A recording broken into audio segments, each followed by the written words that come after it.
നമസ്കാരം. വികസനം ഒരു ഭാഗത്ത് മാത്രം നടത്തിയിട്ട് കാര്യമുണ്ടോ? ഇല്ല. എല്ലാ മേഖലകളിലും വികസനം ചെന്നെത്തണം. മാത്രമല്ല, എല്ലാവിധ ആൾക്കാരിലേക്കും വികസനം ചെന്നെത്തണം.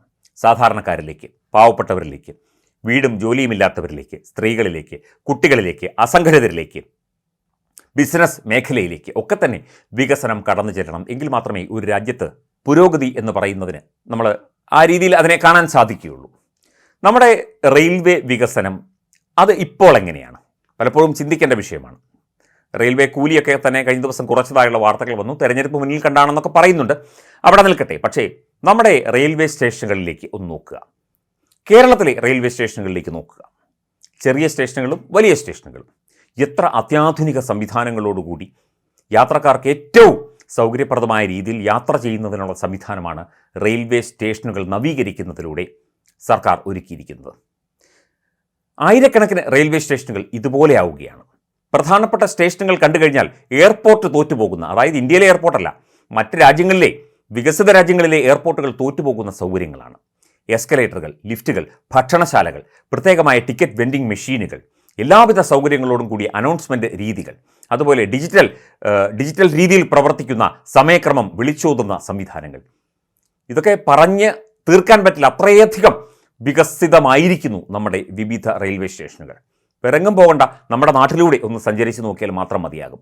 എല്ലായിടത്തും പണി ഏതാണ്ട് ഒരു 80 മുതൽ 90% വരെ തീർന്നു കഴിഞ്ഞു. ബാക്കിയുള്ള പണികൾ നടക്കുന്നു. അതുപോലെ ഇന്ത്യയിലെ എല്ലാവിധ റെയിൽവേ സ്റ്റേഷനുകളും, പ്രത്യേകിച്ചും പ്രധാനപ്പെട്ട റെയിൽവേ സ്റ്റേഷനുകളിലൊക്കെ തന്നെ ഈ വികസനം വന്നെത്തുകയാണ്.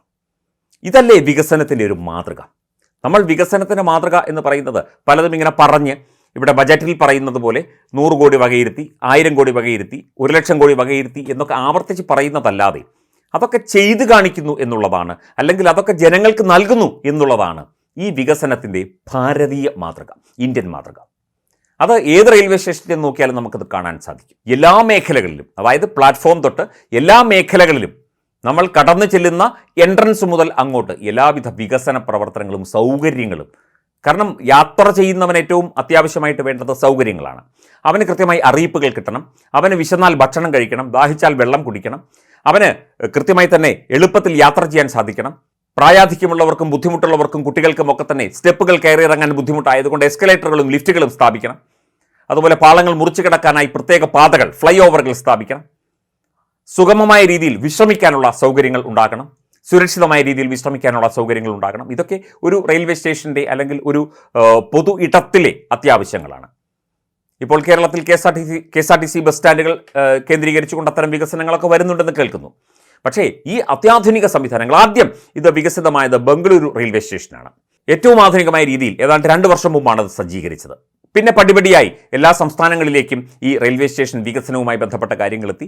കേരളത്തിലെ വളരെ ചെറിയ റെയിൽവേ സ്റ്റേഷനുകൾ പോലും ഇപ്പോൾ നോക്കിക്കഴിഞ്ഞാൽ അത്യന്താധുനിക സംവിധാനങ്ങളുടെ ഒരു വലിയ നിര തന്നെ അവിടെയുണ്ട് എന്നുള്ളതാണ് യാഥാർത്ഥ്യം. പണ്ടൊക്കെ അറിയാം നമുക്ക് റെയിൽവേ സ്റ്റേഷനുകൾ എന്ന് പറഞ്ഞു കഴിഞ്ഞാൽ, പ്രത്യേകിച്ചും ചെറിയ സ്റ്റേഷനുകളിലൊക്കെ തന്നെ ഇരിക്കാനൊരു ബെഞ്ച് പോലും ചിലപ്പോൾ കാണില്ല. ഒരു ചെറിയ ക്യാബിൻ പോലെ ഒരു സംവിധാനത്തിലായിരിക്കും ഉദ്യോഗസ്ഥർ നിൽക്കുന്നത്. അവിടെ ഏതെങ്കിലും തരത്തിലുള്ള ഒരു സൗകര്യമോ വെളിച്ചം പോലും കാണില്ല.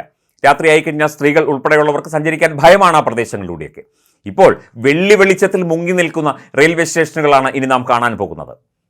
ഏറ്റവും ആധുനിക സൗകര്യങ്ങളോടുകൂടി പ്രവർത്തിക്കുന്ന റെയിൽവേ സ്റ്റേഷൻ സംവിധാനങ്ങളാണ് നമ്മൾ അറിയാൻ പോകുന്നത്. എല്ലാം ഡിജിറ്റലൈസ് ചെയ്തിരിക്കുന്നു. നമ്മുടെ മൊബൈലിലേക്ക് കൃത്യമായി വിവരങ്ങൾ എത്തുന്നു. പക്ഷേ നമ്മൾ റെയിൽവേ സ്റ്റേഷനിൽ ചെല്ലാതെ നമുക്ക് ട്രെയിൻ കയറാൻ പറ്റില്ലല്ലോ. മാത്രമല്ല, ട്രെയിനുകളിലും വലിയ വികസനങ്ങൾ വന്നു കഴിഞ്ഞു. വന്ദേ ഭാരത് എക്സ്പ്രസ് ട്രെയിനുകളുടെ എണ്ണം കൂട്ടുന്നു. തീർച്ചയായിട്ടും അതൊക്കെയാണ് വികസനം. സഞ്ചാരയോഗ്യമായ രീതിയിലേക്ക് മനുഷ്യൻ്റെ യാത്രയെ, മനുഷ്യൻ്റെ ചിന്തയെ സന്നിവേശിപ്പിക്കുന്ന ഏറ്റവും ആധുനികമായ വികസന സാധ്യതകളാണ് തേടിക്കൊണ്ടിരിക്കുന്നത് റെയിൽ ഗതാഗത മേഖലയിൽ ഭാരതം. മറ്റ് രാജ്യങ്ങളിലെ റെയിൽവേ സ്റ്റേഷനുകളോട് കിടപിടിക്കുന്ന രീതിയിൽ അധികം വൈകാതെ തന്നെ നമ്മുടെ റെയിൽവേ സ്റ്റേഷനുകൾ എത്തും എന്നുള്ളതിൻ്റെ ഒരു വ്യക്തമായ ഉറപ്പാണ് നമുക്ക് ലഭിക്കുന്നത് ഇതൊക്കെ കാണുമ്പോൾ. മാത്രമല്ല, വിവിധ മേൽപ്പാലങ്ങളുടെ, അതുപോലെ തന്നെ പല കണക്ഷനുകളുടെ, അതായത് പാളങ്ങൾ തമ്മിലുള്ള കണക്ഷൻ, സ്റ്റേഷനുകൾ തമ്മിലുള്ള കണക്ഷൻ, അതുപോലെ തന്നെ മറ്റ് സൗകര്യങ്ങൾ, ഓട്ടോമേറ്റഡ് സംവിധാനങ്ങൾ, ഓട്ടോമാറ്റിക് രീതിയിൽ പ്രവർത്തിക്കുന്ന സംവിധാനങ്ങളൊക്കെ തന്നെ എല്ലാ റെയിൽവേ സ്റ്റേഷനുകളിലും ഏർപ്പെടുത്തിക്കൊണ്ടിരിക്കുകയാണ്. നമ്മുടെ റെയിൽ മേഖല ആകെ വികസനത്തിൻ്റെ ഹർഷാരവം മുഴക്കിക്കൊണ്ട് കൂകിപ്പായുകയാണ്. അതാണ് നമ്മൾ കണ്ടുകൊണ്ടിരിക്കുന്നത്. ഇതാണ് വികസനം. സഞ്ചാര മേഖലയിൽ, ഗതാഗത മേഖലയിലുള്ള വികസനം എന്ന് പറയുന്നത്, നമുക്ക് വീതിയേറിയ റോഡുകളുണ്ട്. നമ്മുടെ നാഷണൽ ഹൈവേകളൊക്കെ അറിയാം. നിതിൻ ഗഡ്കരി എന്ന കേന്ദ്ര ഉപരിതല ഗതാഗത വകുപ്പ് മന്ത്രി നേരിട്ടിടപെട്ടുകൊണ്ട് നമ്മുടെ റോഡുകളൊക്കെ തന്നെ മനോഹരമാക്കിയിരിക്കുന്നു. അതുപോലെ തന്നെ നമ്മുടെ റെയിൽവേ സ്റ്റേഷനുകളും നമ്മുടെ റെയിൽ ഗതാഗതവും യാത്രക്കാർക്ക്, സാധാരണക്കാർക്ക് ഏറ്റവും സജ്ജമായ രീതിയിൽ ഉപയോഗിക്കാൻ ഉള്ള രീതിയിലുള്ള വികസന പ്രവർത്തനങ്ങളാണ് അവിടെ നടന്നുകൊണ്ടിരിക്കുന്നത്. അത് തുടരുകയും ചെയ്യും.